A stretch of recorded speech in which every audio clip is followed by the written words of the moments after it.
Assalaamu calaykum saaxiibayaal, isku soo noqosho wanaagsan. Ugu horrayn intaanan u gelin muuqaalkeenna maanta, waxaan rabaa inaan wax yar idinla socodsiiyo sababta aan 3 isbuuc ee u dambeeyay hawada uga maqnaa iyo weliba sababta aan filmadii hore channelka uga saaray. 10kii bishiina dhaaftay ee February ayaa waxaa dhacday in channelkeenna lagu qabtay copyright strike. Hal digniin oo culus ayaana la siiyay, balse umaanan joojina dhowr filin oo maalinta ka dambeeyay ayaan soo geliyay. Haddana waxaa mar kale 24kii February dhacday in mar labaad lagu qabto copyright-kii labaad, welibana waxay dacweeyay isla channelkii markii hore ay dacweeyay, taasoo ka dhigan in hal digniin oo kaliya ay channelkeennan u harsan tahay, oo haddii mar saddexaad copyright lagu qabto waxaa gebi ahaanba hawada laga saari doonaa channelkeennan Jaaburi. balse inaanay taasi dhicin ayaan rajaynayaa. Haddaba haddii ay taasi dhacdo oo aad channelkan weydaan, waxaan inoo sameeyay channel kale oo aan Jaaburi Films ugu magac daray, halkaas ayaadna igala socon doontaan haddii aad la ka dhigo.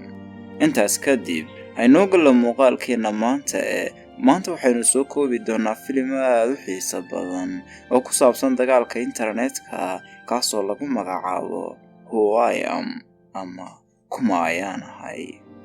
Bilowga filimka waxaa layna tusayaa nin lagu magacaabo Benjamin Angle oo ka soo jeeda waddanka Jarmalka. Benjamin waa mid ka mid ah hackers-ka dunida ugu waaweyn, wax badan ayaana raadintiisa lagu daalay. Kadib waxa uu soo dhiibay hay'adda sirdoonka ah ee Europol, waxa uuna Hans Lindberg oo ah madaxa hay'addan uga warramaya waayihiisii hackarnimo ee uu soo maray. Benjamin ayaana ku faanaya inuu yahay nin superhero oo aan loo geli karin. Taliya Lindberg ayaana su'aalo ka weydiinaysa noloshiisii hore. Benjamin ayaana bilaabaya inuu ka warramo waayihiisii hackarnimo iyo wacdarihiisa u gaarka. Waxauna odhanayaa, weligii waxaan ahaa geesi aan jeclayn sawaxanka dadyowga oo kale socda. Waxaan sidoo kale ku soo barbaaray nolol qallafsan oo bilaa naxariisa. Aabbahayna weligay ma arag, hooyadayna aniga oo 8 sano jir ayay hortayda isku dishay. waxaanay soo barbaarisay ayadii oo la noolayd cudurka Alzheimer. Kadib waxaan bartay programming-ka, waxaana systemkii ugu horreeyay jabsaday anigoo 14 sano jir. Inkastoo nolosha aan ka dhacay oo aan jaamacaddii ka hadhay, haddana waxaan dareemi jiray inaan ahay ruux ku dhex nool netka. Waqtigayga ugu badanna waxaan ku qaadan jiray internetka madow amaba darknet. waxaanan aad u taageeri jiray hackerka caanka ah ee MRX. MRX waxaan ku taageeri jiray waa hacker magaciisu aad caan u yahay, ilaa haddana aan la aqoonin identity-giisa iyo qofka uu yahay. waxauna jabsan karaa system kasta oo dunida ka jira. waxa uu sidoo kale leeyahay 3 xeer oo ku celceliyo mar walba oo meelaha social media ku soo qoro. 3daas xeer kala ah: ma jiro system dunida yaalo oo aan la jabsan karin, ma jiro waxaan suurtagal ahayn, iyo ha ku koobin noloshaada dunida virtual-ka ah. xeerarkiisaas ayaana aad uga heli jiray, iskuna dayi jiray inaan ku dhaqmo. Benjamin oo sheekadiisii wata ayaa yidhi, markii aan jaamacaddayda ka hadhay waxaan noqday wiil delivery oo dadka biisada u geegeeya. waxaanan xasuustaa inaan maalin la kulmay jacaylkaygii Maria oo aad uga murugaysan inay dhici doonto imtixaanka jaamacadda. waxaan isku dayay inaan noqdo nin superhero oo aan jacaylkayga ka farxiyo. kadib waxaan si dhuumashaha ku galay serveriska dhexe ee jaamacadda, waanaan ku guulaystay inaan hakingareeyo serveriskii jaamacadda. waxaana soo download gareeyay dhammaan su'aalihii imtixaanka, balse nasiib darro security-ga ayaa arkay. inta la xidhay ayaana la igu xukumay 50 saacadood oo adeeg bulsho, maadaama uu ahaa dambigii ugu horreeyay ee aan galay. Benjamin oo sheekadiisii sii wata ayaa odhanaya, intii aan ku guda jiray dhulxaaqidda, waxaan meesha kula kulmay nin Max lagu magacaabo oo aad u danaynayay xirfadayda hackarnimo. kadib markaan uga warramay faldambiyeedka la igu soo xidhay, Max oo ay ka muuqatay inuu yahay nin aqoon u leh IT-ga ayaa aad u daneeyay xirfadayda. kadib waxa uu igu casuumay xaflad, waxauna halkaas ku baray asxaabtiisii kale oo ay ka mid ahaayeen nin lagu magacaabo Stephen oo master ka sita software engineering-ka, iyo Paul oo isna hardware-ka ku takhasusay. waxayna igu hanjabeen inay dili doonaan haddii aan tusi waayo awoodayda hackarnimo. anna ismaba dhibina waxaan hacking ku sameeyay systemkii xaafadooda, oo isla xaafadoodii oo dhan ayaan leedhka ka dambeeyay. kadib habeenka markii aan soo laabtay, waxaan dariiqa ka dhex helay ayeeyday oo intaa uu xanuunkii ku kacay laamida dhex lugaynaysa. markaan isbitaal geeyey kadib waxaan dib u soo raacay tareen. halkaas ayaanan mar kale Max si lama filaan ugu kulannay. sheeko ayaanana dhex martay. waxa uuna sidoo kale ii sheegay inuu isna taageero weyn u yahay hackerka loo yaqaano Emareges ee aan aniguna taageeri jiray. kadib waxa uu iga codsaday inaan xoogay la soo lugeeyo. intii aan wada soconnayna waxa uu wax iga weydiinayay kulliyadda social engineering-ka oo uu isagu xiisaynayay. intaas kadib waxaanu soo galay hool uu bandhig ka socdo. Max ayaana igu casuumay inaan kala qayb galo mission hackina oo ay rabeen inay ku sameeyaan hoolka bandhigu ka socdo. aniga ayaana la ii xil saaray inaan aalad yar ku soo rakibo laabtoonka laga hagayo barnaamijka. waana ku guulaystay. kadibna waxaan awood u yeelanay inaan la wareegno maamulka kombiyuutarka. waxaanuna dadkii u saarnay muuqaal anshax darra. kadib markaanu gaadhnay guushayadii koowaad waxaanu xarun ka dhiganay gurigii ayeeyday. waxaanuna halkaa ku aasaasnay koox cusub oo aanu ugu magac darnay Clay. maalintaas kadib waxaan jabsannay sistamyo fara badan. waxaanuna dhacnay bangiyo maaliyadeed. waxaanuna awood u lahayn inaan kombiyuutarkii aanu rabno aanu ka dhex samaysan karno waxaanu rabno. kadib waxaanu dhac ku samaynay kumbaniyo waaweyn taasoo sababtay in magacayagii dhammaan social mediaha caan ka noqdo. balse ninkii Emareges ahaa wax danayna ma siinin falalkayaga. tan ayaana Max ka cadhaysiisay maadaama aanu rabnay ninkaasi intuu awooddayada arkay inuu nala soo xidhiidho kadibna aan mar uun la shaqayno. intaas haddii aynu ku yaro hakino sheekada Benjamin. dhanka kale waxaa Jarmalka ka jirtay koox aad looga cabsan jiray oo lagu magacaabi jiray Friends oo ka koobnaa 4 xubnood. 4taa xubnood 3 ka mid ah magacyadooda waa la hayay inkastoo aan muuqooda la garanaynin, balse mid ka mid ah ayaa jiray oo aan magaciisa iyo muuqiisa toona la aqoonin. waxayna weerar ku qaadeen serfariska ciidamada Jarmalka, Europolka, FBI-da iyo Interpolka ayaana ku daba daalay nimankan muddo 3 sano oo la baaxsanayayna marnaba laguma guulaysan in la soo qabto. Benjamin oo sheekadiisii sii wata ayaa sheegay in habeenada ka mid ah ay isku dhaceen saaxiibadii Maria kadibna uu garaacay wiil uu uga shakiyay inay Maria isjecel yihiin. maalintii xigtay Emareges ayaa noo soo diray fariin aan la aqoonsan karin oo uu nagu bahdilayo naguna tilmaamaya carruur yaryar oo aan wax aqoon lahayn oo guuxooda ka dheeraynaya. arrintan ayaana Max aad uga cadhaysiisay. waxauna sheegay inay qasab tahay inay dacweyn geystaan si loo aqoonsado awooddooda. aniga ayaana soo jeediyay inaanu jabsanno xogaha hay'adda sirdoonka dhexe ee Jarmalka ee la dhaho BND. qorshihii ayaana la isku raacay. waxaanuna aadnay meelaha qashinka hay'adda lagu qobo. waraaqa howlgalkayaga noo fududeeya ayaanuna soo uruursanay. kadib waxaanu soo samaysanay ID fake oo aanu dhismaha gudaha ugu galnay. sidii caadada ahayd aniga ayaa habeenkaasna naftayda halis geliyay oo jabsaday qolka serfarisku yaalaan. waxaan jabsaday dhammaanba kombiyuutariska hay'adda ee serfariska ku xidhiidhsanaa aniga oo meel walba oo dhismaha ka mida ku daabacay loogadayada toognimo. si fudud ayaanuna meesha uga soo baxsannay. dhanka kale isla habeenkaas ay mishinka ku guulaysteenba Benjamin ayaa arkay saaxiibadii Maria iyo Max oo isruminaya. tan ayaana aad uga cadhaysiisay isaga maadaama oo ay saaxiibkii iyo jacaylkiisuba khiyaameen. maalintii xigtay Benjamin ayaa xafiiskoodii hoosta ka soo xidhay si aanay saaxiibadii ugu soo gelin.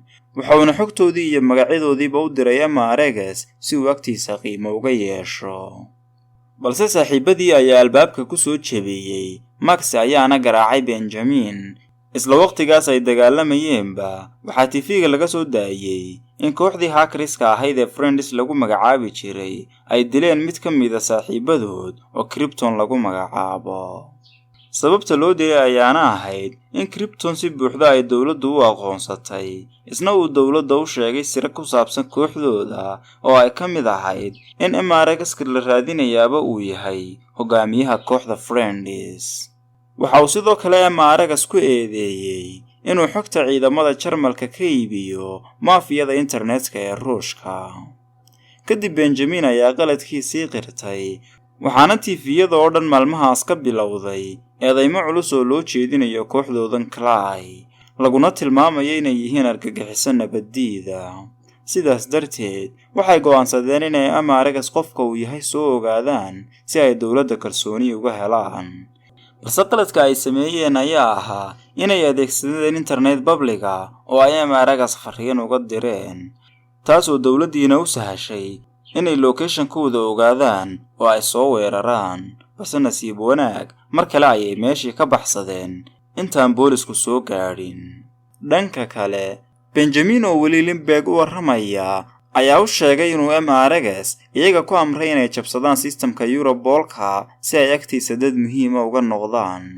balse waxa uu sidoo kale sheegay inay arrintaas ka aqbaleen oo ay iyaguna ku hawlanaayeen sidii ay isaga aqoonsigiisa dibadda ugu soo saari lahaayeen. isla habeenkaas uu rabay Amaaragas inuu xarunta hay'adda jabsado, annana waxaanu ku hawlanayn inaannu isaga aqoonsigiisa soo saarno. balse dhibtana qabsatay ayaa ahayd inaannu gudaha u geli kari weynay dhismaha hay'adda. xataa dhanka bulaacadda ayaannu isku daynay inaannu ka soo galno, balse nooma aysan suurto gelin. kadib aniga ayaa waardiyihii doqomaystay. inta aan dhulka ka helay ID ka dhacay mid ka mid a shaqaalaha, ayaan u sheegay inaan gudaha alaab muhiima ku soo hilmaamay.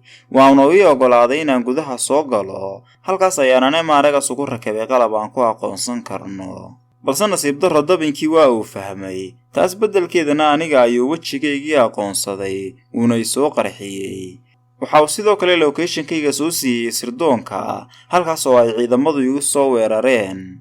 si dhib leh ayaanan ciidanka kaga badbaaday. kadib waxaan dib ugu soo laabtay qolkii hoteelka, waxaanan ogaaday arrin murugo lahayd oo ahayd in dhammaan saaxiibaday ay dhinteen oo ay ciidamadu laayeen. markaas maadaama oo aanan doorasho kala haysanin, waan idin soo wacay waanan isukiin soo dhiibay. Benjamin markii uu sheekadiisii dhammaystay ayuu taliya Lindbergh ka codsaday inay shaqo ka siiso sirdoonka, uuna ballan qaadaya inuu Amaaragas gacanta ku soo dhigi doono. nasiib wanaag way ka oggolaatay, waxaana la geeyey qolka dambi baadhista. Benjamin ayaana galay darknetka, waxauna baahiyey qoraallo badan oo dowlado kala duwan lagu caayayo isagoo adeegsanaya loogada iyo magaca Amaaragas.